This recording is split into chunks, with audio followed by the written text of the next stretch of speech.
ilmaan lama waliin dhalli qabna erga addabaanii waggaa 8 abbaan manaa kiyya kun na deebi'ee na cinqaa jira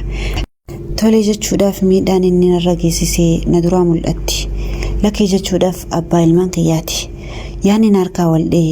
rabbi jecha koomantii jalatti yaada keessan bilchaataa na barreessaa jettee haati seenaa osoo gama sanittiin seenii warri haaraw taatan mana follow godhaa warri duraan jirtan viidiyoo like repost godhaa gama seenaa teenya ani maqaan kiyya biiftuudha seenaan kiyya kana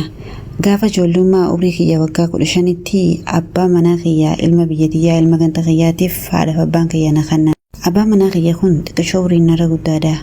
gaafa mana fuudhuraa jalqabee waggaa takka gize geenyu namni du'e galee natumuu eegalee hanga natumurraa gurri tokko ka inni nadee hanga ammaan dhaga'u abbaan manaa kiyya kun qabeenyas maatii tiyyaranni qaba maatiin tiyya inimaa nama qabeenya qabu jaanii itti na kanna amma maatiin tiyyas bultiin akkanuma jaanii jalatti osoo na dhorkanii osuma inatumuu osuma walmiinuu wal cinqinuu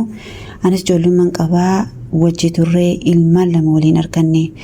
ilmoota nata duraa dubartiin dhaleeteetti hantu dhiira gaafan dhiira dhaluu kana osoon dhalangayin anaa garaa qabu nadhee natumee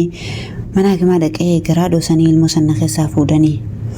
gaafa kan akka malee miidhame ilmoonis akka malee miidhamtee mana hakimaa xiqqoo turte amma warri keenya kana booda yoo du'aaf taate malee achitti siin galchinu jaanii mana isaanii na galchanii osuma achi jiraataa jiru turtii xiqqoo booda ilmaan qabadhee warri keenyarra waan hin galeef warri keenya sarka qalliidhaa rakkachuu jalqabe innis ilmaan irratti ilaalu qabeenya isaatiin dhalaa biraa jala deema amma obboleessi kiyya yaada takkanaa kaase biyya arabaa deemii yaa biiftuu teenya biyya arabaa deemii hamilee horadhu miilan gadhaabbadhu naan jee anis yaada kana jaaladhee tole je'ee obboleessi kiyya xalabaadhaan biyya arabaan na erge ilmaan ummaatii irra dhiifadhe amma biyya arabaa kana dhaqee xalabaan dalaguu eegalee maallaqas ummaatii irratti gargaaraa obboleessa kiyyarra waliin qabadde obboleessi kiyyas mana bareedaa naajaaree mana ajaa'ibaa naajaaree inni dila kana ilmaan islaalutti hin jiru qabeenya isaa dhalaa biraatti jalaan deemu jira ni fuudhaa ni hiika ammoo ani ilmaan guddisaatiin mana jaarachaa ture osuma haala kanaan jirru biyya arabaa tana waggaa 5 taa'e waggaa 5 booda obboleessi kiyya kana naan jee biiftuu teenya mana kan kee xumureetiin jira waan hojii xiqqoo takkaan uummattu dalagadhu biyyatti galii ilmaan kee bira taa'ii naan jee anis tole je'ee maallaqa xiqqaa tokko waliin qabadhee galuuf murteesse gaafa waggaa 6 ga'u nan galee amma yeroon galu abbaa manaa kiyya kun qabeenyi isaa harkaa dhumee jira jaartiinis jalaa deemtee hin qabu ilmaanis anaa wajji dhalisan malee hin qabu ilmaan kiyya san immoo ilaalutti hin jiru ani giseen galu obboleessi kiyya mana naajaaree jira dalagaas dukaana ta'e waan dukaana huccuu tokko banadhee dalagachuu eegalee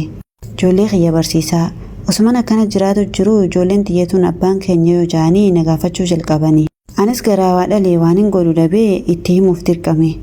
amma dhufee ilaaluu eegalee mana barumsaa fa'aa geessuu eegalee osuma haala kanaan jiraannu miyyoon tiyyataa jalqabaatuun umriin ishii waggaa 10 guutte amma akkas naan jette ummaa tiyyasiif abbaan kiyya maa walitti hin deebine jettee na cinquu eegale yeroo inni isaan laaluu mana keenya dhufes hedduu gammadanii innis ijoollee teenya tana acha walitti deebinee waliin guddifanna akkam jetta jee na gaafatu jira akkan isatti hin deebine wanti inni na godhe dilli sun na duraa mul'atti ilaa ammaa uleen inni gaafa sannadee qaama kiyya keessa jirti garuu immoo ijoollee tiyyatan gammachiisuuf itti deebuun hin fadha ganda keenya gaafannaan akka fadhinnaa ta'eetiin nuti keessan jiru naan ja'anii mi'a obboleeyyan kiyya isin hoo maal naan jettan haa itti deebi'ee ilmaan kana waliin guddifadhu moo lakki nama akkasin na miidhe itti deebuun qabu ilmaan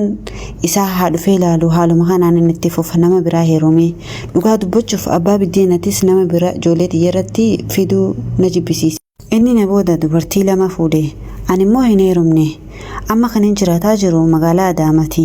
jireenya kiyya alhamdulillah waan biraatiin guutuudha rabbiif galanni haa ga'u ijoolleen tiyyas gurgurtattee jirti mee amma isin maal naan jettan yaada keessaniin eeggadha